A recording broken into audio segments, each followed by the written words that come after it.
ये देखना होता है कि अगर आपने कोई डिसीजन लेट किया है तो उसकी कीमत ज्यादा है या रिएक्टिव अप्रोच के तहत किया हुआ डिसीजन का जो नुकसान है उसकी कीमत ज्यादा है। ठीक है, ये कंपैरिजन करना है। तो जब आप ये कंपैरिजन करेंगे कि देर से किया हुआ फैसला, मतलब बहुत ज्यादा देर से नहीं, कुछ देर से किया हुआ ये सोच समझ के किया फैसले की कीमत, चाहे वो गलत है, और रिएक्टिव अप्रोच के तहत जल्दी में फौरन इमीडिएटली किया हुआ फैसला, किसकी कीमत कम है, तो फिर जिसके नुकसान की कीमत कम है वो फिर बेहतर डिसीजन होगा। ठीक है, समटाइम ऐसी सिचुएशन आ जाती है, चाहे रिएक्टिव अप्रोच के तहत डिसीजन करें या थोड़ा लेट से डिसीजन करें, सोच समझ के करें, दोनों सूरतों में नुकसान होता है, लेकिन फिर देखना पड़ता है कि कम नुकसान किस में है। ठीक है, देखिए यही सारा फिनोमेना है। डिसीजन मेकिंग एक बहुत बड़ा आर्ट है और रिएक्टिव अप्रोच इंतहाई खतरनाक होती है। ये तहकीकात ने साबित किया है कि इमीडिएटली जो फैसला है, किसी भी सिचुएशन को देख के, किसी भी प्रॉब्लम्स को देख के, किसी भी मसले को देख के इमीडिएटली आपने कोई फैसला किया, गुस्से में फैसला किया, रिएक्टिव अप्रोच के तहत फैसला किया, बिना सोचे समझे फैसला किया, वो गलत होगा। क्योंकि रिएक्टिव अप्रोच में आपके जज्बात काम करते हैं, आपके इमोशंस इन्वॉल्व हो जाते हैं, और जो ही इमोशंस इन्वॉल्व होंगे, रिएक्टिव अप्रोच में चूंकि इमोशंस इन्वॉल्व होते हैं, तो वो बहुत सारे फैसले गलत होंगे और उसमें नुकसान ज्यादा होता है। तो रिएक्टिव अप्रोच जो है ना, वो बेहतर अप्रोच नहीं है। प्रोएक्टिव अप्रोच ठीक है। प्रोएक्टिव अप्रोच यानी कोई भी सिचुएशन ऐसी आ रही है, उसकी आप प्री प्लानिंग कर लें, उन चीज़ों को देख लें, यानी लिस्ट बना लें, ये हुआ तो ये करेंगे, ये हुआ तो ये करेंगे, इस तरह हुआ तो इस तरह करेंगे। ठीक है, वो बेहतर होगा। यानी रिएक्टिव अप्रोच की निस्बत प्रोएक्टिव अप्रोच बेहतर होती है। या फिर सडन समटाइम्स ऐसा होता है, कोई भी सिचुएशन, कोई भी मसला, कोई भी प्रॉब्लम इमीडिएटली आपके सामने आता है, आप उसके लिए प्रिपेयर्ड नहीं थे, आप उसके लिए तैयार नहीं थे, आपने उसके लिए कोई प्लानिंग नहीं की थी, तो आपको फिल फोर डिसीजन करना पड़ गया है। वो जो फिल फोर डिसीजन होगा वो रिएक्टिव अप्रोच के तहत होगा, और रिएक्टिव अप्रोच में आपके इमोशंस, आपका हो सकता है एंगर, आपकी फीलिंग्स, आपका बिहेवियर इन्वॉल्व होगा, और 90% चांस है कि वो गलत होगा और उसकी कीमत शायद ज्यादा हो। ये डिपेंड करता है, कॉमन लाइफ में भी, बिजनेस में भी, सोशल लेवल पे भी। अक्सर आपने देखा होगा सोसाइटी में लोगों ने रिएक्टिव अप्रोच की बुनियाद पे इमीडिएटली गलत फैसला किया और वो जेल में चले गए। इमीडिएटली कोई डिसीजन लिया, बिजनेस में बहुत बड़ा नुकसान हो गया। इमीडिएटली आपने कोई काम करना था, कोई खरीदारी करनी थी, परचेजिंग में ये डिसीजन होता है, ऐसे गलत डिसीजन होते हैं, रिएक्टिव डिसीजन हो जाते हैं।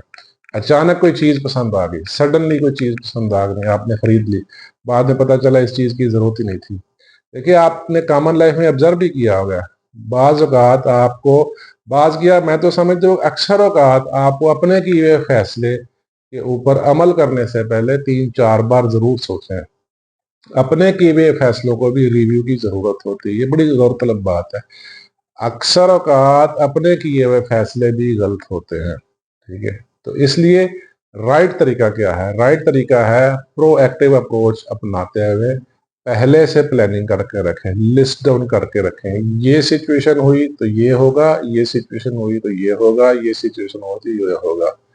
हाँ, फिर पीछे कुछ सिचुएशन, कुछ मसले ऐसे होते हैं जो सडन आते हैं, अचानक आते हैं, आपको समझ नहीं आती कि क्या करना है, उस पर खामोश हो जाए, एकदम कूल एंड काम हो जाए, थोड़ा सा टाइम लें, 2-3 बार चीजों को रिव्यू करके फिर रिएक्ट करें, फिर उस पर आंसर करें, फिर आपको पछतावा नहीं होगा। बाज़ औक़ात रिएक्टिव अप्रोच पे किए हुए फैसलों के पछतावे लंबे हो जाते हैं, आपकी सारी लाइफ खराब हो सकती है। इसमें मैरिटल डिसीजंस भी हैं, इसमें बिजनेस के डिसीजन भी हैं, इसके सोशल लेवल पे डिसीजंस भी हैं, रिश्तेदारियों में, दोस्तों में, ऑफिस में, हर जगह आपको हमेशा जो आपका बेहतरीन फैसला है वो कूल एंड काम होके, थोड़ा ठहर के, इवन अपना जो आपने फैसला किया है, चाहे वो प्रोएक्टिव अप्रोच के तहत किया है या लेट डिसीजंस में किया, उसको भी 3-4 बार रिव्यू करें। परचेजिंग डिसीजंस, बिजनेस में बहुत सारे डिसीजंस हैं, थोड़ा सा लेट करें, थोड़ा सा लेट करें, ठहरे, रिव्यू करें, फिर रिप्लाई करें। रिएक्टिव अप्रोच के तहत किए हुए फैसले अक्सर फैसले गलत होंगे और उसमें नुकसान होता है। फिर पीछे रह गई दो सिचुएशन कि अगर आपने एक फैसला लेट कर रहे हैं, उसका नुकसान कितना है, और रिएक्टिव अप्रोच के तहत किए हुए फैसले का नुकसान कितना है। फिर आपने देखना होता है कम नुकसान कौन सा है। समटाइम सिचुएशन आ जाती है जिसको कहते हैं to choose between two bads, या समटाइम ऐसे होता है to choose between two good. ठीक है, दो अच्छे या दो बुरों में इंतखाब करना है, तो डेफिनेटली आपने कम बुरे का इंतखाब करना होता है। ठीक है, लेकिन इन जनरल थोड़े ठहर के, विदाउट रिएक्टिव अप्रोच, ठीक है, जो फैसला ठहर के सोच समझ के अपने फैसलों को अभी रिव्यू करें 3-4 बार, उसके बाद जो डिसीजन होगा वो बेहतर डिसीजन होगा। तो इसलिए रिएक्टिव अप्रोच गलत है, बिल्कुल गलत है। चाहे वो बिजनेस में हो, चाहे वो सोशल लेवल पे हो, चाहे रिश्तेदारियों में हो, चाहे जॉब्स में हो, चाहे गली मोहल्ले में हो, किसी भी लेवल पे रिएक्टिव अप्रोच बिल्कुल गलत है। ये आपके लिए नुकसान का बायस बनती है, ये कन्फ्लिक्ट का बायस बनती है।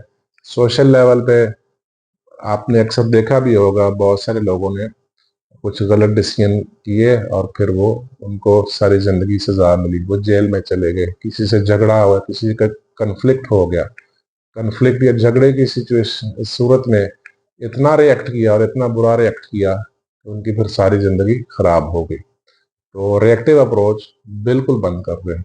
इंतहाई कूल काम हो के किसी भी सिचुएशन पे अपने फैसलों को भी कम से कम 3-4 बार रिव्यू जरूर करें। ये बार बार अपने फैसलों को रिव्यू करना मैं इसलिए कह रहा हूँ, ये इसलिए इंतहाई जरूरी है कि आप समटाइम सोच समझ के भी जो फैसला करते हैं उसमें भी मिस्टेक्स होती हैं। कुछ टाइम देंगे, टाइम देने के बाद सिचुएशंस भी चेंज होती हैं, इसका ये बहुत बड़ा फायदा है। ठीक है, आप जो सोच समझ के फैसले होते हैं ना, थोड़ा वक्त दें। वक्त, हर आने वाले दिन ना सिचुएशन तब्दील हो रही होती है, हर आने वाले दिन के साथ आपकी अपनी इंटरनल फीलिंग्स चेंज हो रही होती है, आपके इमोशंस चेंज हो रहे होते हैं। ठीक है, इसलिए इसको अपने फैसलों को भी 3 से 4 बार रिव्यू जरूर किया करें। तो प्लीज, रिएक्टिव अप्रोच, आपका जो सवाल था, अगर रिएक्टिव अप्रोच इंतहाई गलत है, इसको छोड़ दें।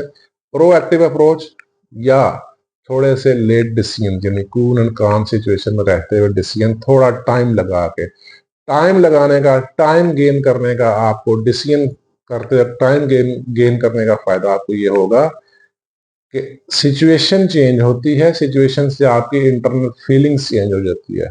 जब इंटरनल फीलिंग्स चेंज होगी, इमोशंस चेंज होंगे, तो आप बेहतर डिसीजन कर पाएंगे। ठीक है, ये है। बहुत शुक्रिया।